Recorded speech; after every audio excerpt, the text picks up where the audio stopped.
Hello everyone, welcome to exam 30 और exam 30 के आज इस वीडियो सेशन में हम डिस्कस करने वाले हैं R S. Agarwal class 10th math exercise 1D से क्वेश्चन नंबर 3 और क्वेश्चन नंबर 4 को डिस्कस करेंगे। सबसे पहले बात करते हैं क्वेश्चन नंबर 3 की। और क्वेश्चन नंबर 3 क्या कहता है?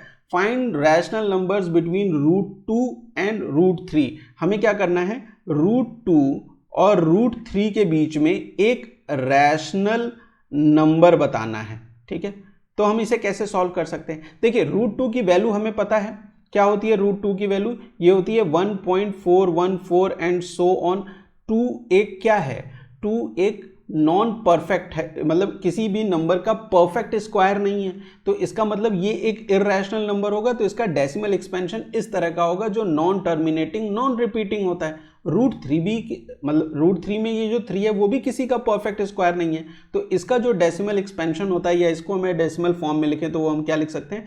1.732 एंड सो ऑन। ये ना कहीं पे रिपीट होगा ना ही टर्मिनेट होगा। तो √2 की वैल्यू ये हो गई, √3 की वैल्यू ये हो गई। अब इनके बीच में हमें लिखना क्या है? रैशनल नंबर है। ये दोनों के दोनों नंबर्स क्या हैं? इर्रेशनल नंबर है। तो देखिए जरा इसको अगर मैं समझूं तो ये √1.414 क्या है? एक तरीके से 1.4 के लमसम है ना, बराबर है। और ये भी क्या है? ये 1.7 के बराबर है। तो इनके बीच में अगर मुझे एक नंबर लिखना हो तो मैं क्या लिख सकता हूँ? 1.5। यही नंबर मैंने क्यों चूज किया? ये नंबर मैंने इसलिए चूज किया क्योंकि मुझे पता है कि 3/2 क्या होता है? 1.5 के बराबर होता है। और अगर मैं 1.5 को 3/2 के फॉर्म में लिखूं, है ना, 1.5 को मैं 3/2 के फॉर्म में लिखूं, आप चाहें तो दूसरा भी कोई नंबर चूज कर सकते थे, जैसे 1.6, है ना, 1.6 भी चूज कर सकते हैं। और इसे आप सिंपली कैसे लिख सकते हैं? देखिए मैं बताता हूं आपको। जैसे 1.5 है, यहाँ पे एक प्लेस पे डेसिमल है, आप इसको मल्टीप्लाई कर दीजिए यहाँ भी 10 से और डिवाइड कर दीजिए 10 से। इसी तरीके से 1.6 है, यहाँ भी 10 से मल्टीप्लाई कर दीजिए और यहाँ भी 10 से डिवाइड कर दीजिए। तो ये क्या हो जाएगा? 15/10 हो जाएगा। और ये क्या हो जाएगा? 16/10 हो जाएगा। मैं आपको एक नहीं दो रैशनल नंबर निकाल के बता देता हूँ, कोई भी आप जो चूज करना चाहें वो चूज कर सकते हैं। इसको फर्दर अगर आप सिंप्लीफाई कर दें तो ये क्या हो जाएगा? 5 से ये 3 टाइम्स, 5 से ये 2 टाइम्स। तो ये क्या हो गया? इसको कैसे लिखेंगे हम? 3/2 के फॉर्म में लिख सकते हैं। इसे आप सिंप्लीफाई करेंगे तो 2 से ये 8 टाइम्स और 2 से ये 5 टाइम्स। ये क्या हो गया? 8/5 हो गया। तो आप कोई भी नंबर चूज कर सकते हैं। 1.5 चाहे चूज कर लीजिए, 1.6 चूज कर लीजिए, कोई भी चूज कर लीजिए। तो जो रैशनल नंबर होगा इन दोनों नंबर्स के बीच में, √2 और √3 के बीच में रैशनल नंबर, तो आपका आंसर हो सकता है कि वो 3/2 हो सकता है, वो 8/5 हो सकता है। सिर्फ एक पूछा है तो कोई भी एक आप बता देंगे। क्लियर है ये चीज? बात समझ में आ गई? और भी नंबर पूछे होते तो और भी नंबर बता सकते थे हम, लेकिन हमसे सिर्फ एक पूछा है तो कोई भी एक हम आंसर कर लेंगे। आप ये भी आंसर कर सकते हैं, आप ये भी आंसर कर सकते हैं, जो आपकी इच्छा हो। ठीक है, ये क्वेश्चन नंबर 3 समझ में आ गया। एक इंपॉर्टेंट क्वेश्चन है क्वेश्चन नंबर 4, इसको समझते हैं। देखिए इस क्वेश्चन में क्या गिवन है कि हमें प्रूव करना है कि जो √6 है ना वो क्या है? इर्रेशनल है। और इसे हम कैसे प्रूव करते हैं? कोई भी नंबर जो रूट में दिया हो और उसे इर्रेशनल अगर आपको प्रूव करना है तो आप क्या करेंगे? सबसे पहले ये मान लेंगे कि ये जो √6 है, ठीक है, आपने क्या किया? लेट कर लिया, लेट √6 बी रैशनल नंबर। ये कौन सा मेथड है? कॉन्ट्राडिक्शन मेथड है। हमें प्रूफ करना है इर्रेशनल। हमने मान लिया कि √6 क्या है? ये एक रैशनल नंबर है। और अगर √6 रैशनल नंबर है तो √6 को हम किस फॉर्म में लिख सकते हैं? P/Q या A/B, इस तरीके से भी लिख सकते हैं, A/B के फॉर्म में, जहां पे A और B दोनों के दोनों क्या होंगे? इंटीजर्स होंगे। ठीक है, एक कंडीशन। दूसरी, B की वैल्यू कभी भी 0 नहीं होगी। और एक कंडीशन और आती है इसमें कि जो A और B हैं ये आपस में क्या है? ये को प्राइम है। ठीक है, क्या है ये? को प्राइम है। ए और बी आपस में क्या है? को प्राइम है। को प्राइम का मतलब क्या हो गया कि इनका कॉमन फैक्टर, याद रखिएगा ये बहुत इंपॉर्टेंट स्टेप है और इसी स्टेप से सॉल्व होगा ये प्रॉब्लम, है ना। तो इनका कॉमन फैक्टर सिर्फ और सिर्फ क्या होगा? 1 होगा। ठीक है, ए और बी का कॉमन फैक्टर याद रखिएगा कि वो क्या होगा? 1 होगा। अगर √6 को हमने रैशनल नंबर माना तो उसे मैंने A/B के फॉर्म में लिख लिया। तो मैं इसे कैसे लिख सकता हूं कि √6 इज इक्वल टू A/B। इस b को मैं इस साइड ले गया तो ये हो गया B √6 is equal to A। और इसको अगर मैं दोनों साइड बोथ साइड स्क्वायर कर दूं, मैंने क्या लिखा है, स्क्वायरिंग बोथ साइड, है ना, स्क्वायरिंग बोथ साइड, दोनों साइड को क्या किया मैंने स्क्वायर कर दिया, तो b का स्क्वायर क्या हो जाएगा b स्क्वायर, रूट 6 का स्क्वायर क्या हो जाएगा 6, तो ये 6b square is equal to a का स्क्वायर क्या हो जाएगा a स्क्वायर हो जाएगा। अब ये 6b square is equal to a square के बराबर है, मतलब कि जो a स्क्वायर है हमारा वो 6b स्क्वायर के बराबर है। इसका मतलब क्या हुआ, व्हाट डज इट मीन्स, कि जो a स्क्वायर है वो 6 से डिविजिबल है, क्योंकि 6 के मल्टीपल में है ना ये, तो a स्क्वायर किससे डिविजिबल है 6 से डिविजिबल है। तो यहाँ पे एक थ्योरम भी है ये कि जो a स्क्वायर है, एक कोई नंबर है a स्क्वायर, वो किससे डिविजिबल है 6 से। तो इसका मतलब क्या हुआ कि जो a नंबर है, जो a होगा वो भी किससे डिविजिबल होगा 6 से। ये क्या है, डिविजिबल है, ठीक है।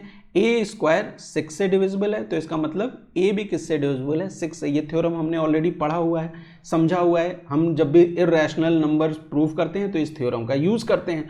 अच्छा, अगर a की वैल्यू a अगर 6 से डिविजिबल है तो इसका मतलब ये हुआ कि a को हम किस फॉर्म में लिख सकते हैं, 6c के फॉर्म में लिख सकते हैं, है ना, 6c के, जहाँ पे c क्या है, कोई इंटीजर है, c क्या है, सम इंटीजर, कोई इंटीजर है, ठीक है, कोई फर्क पड़ता है c कोई भी इंटीजर हो सकता है। a को अगर हमने 6c लिख दिया तो 6 के मल्टीपल में है, और c कोई भी इंटीजर हो सकता है, ये एक्सप्लेनेशन लिखना जरूरी है।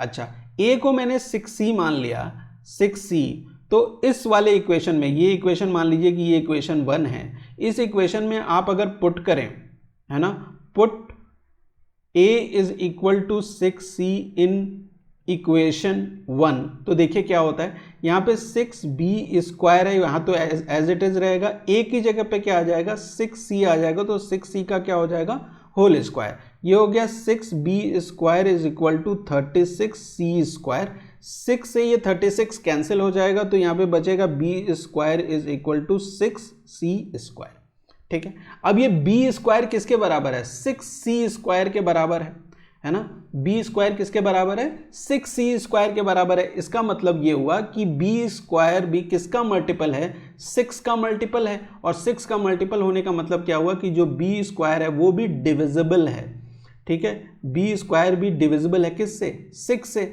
देयरफॉर b भी किससे डिविजिबल होगा, 6 से डिविजिबल होगा, है ना, b भी किससे डिविजिबल होगा 6 से। ये तो थ्योरम है। तो हमने क्या यहाँ पे देखा, एक बहुत ही यूनिक कंडीशन हमने देखी कि जो a स्क्वायर हमारा था वो भी 6 से डिविजिबल है, b स्क्वायर भी किससे है, वो भी 6 से डिविजिबल है। इसका मतलब कि a और b का जो कॉमन फैक्टर है, common factor of a and b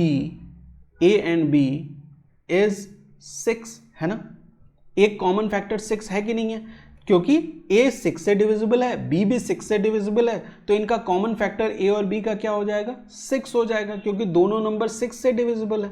लेकिन स्टार्टिंग में हमने क्या माना था, यहाँ पे ध्यान से देखिए, यहाँ पे हमने क्या माना था कि a और b को प्राइम है, ठीक है, a और b क्या हो गया को प्राइम है, और को प्राइम होने की कंडीशन क्या होती है कि a और b का जो कॉमन फैक्टर होता है वो क्या होता है 1 होना चाहिए, है ना, a और b को प्राइम है तो उनका कॉमन फैक्टर क्या होना चाहिए 1। आगे जब हमने प्रूफ किया तो इनका कॉमन फैक्टर क्या आ गया 6। इसका मतलब क्या हो गया कि यहाँ पे एक कॉन्ट्राडिक्शन हो गया फैक्ट में, ठीक है, क्या कॉन्ट्राडिक्शन हो गया कि a और b का कोई भी कॉमन फैक्टर नहीं है अदर देन 1, है ना, यही तो कॉन्ट्राडिक्शन हो गया। तो आप क्या लिखेंगे कि दिस कॉन्ट्राडिक्ट, ये वाली स्टेटमेंट जो है किसको कॉन्ट्राडिक्ट कर रही है, हमारे इनिशियली जो हमने लेट किया है उसको कॉन्ट्राडिक्ट कर रही है।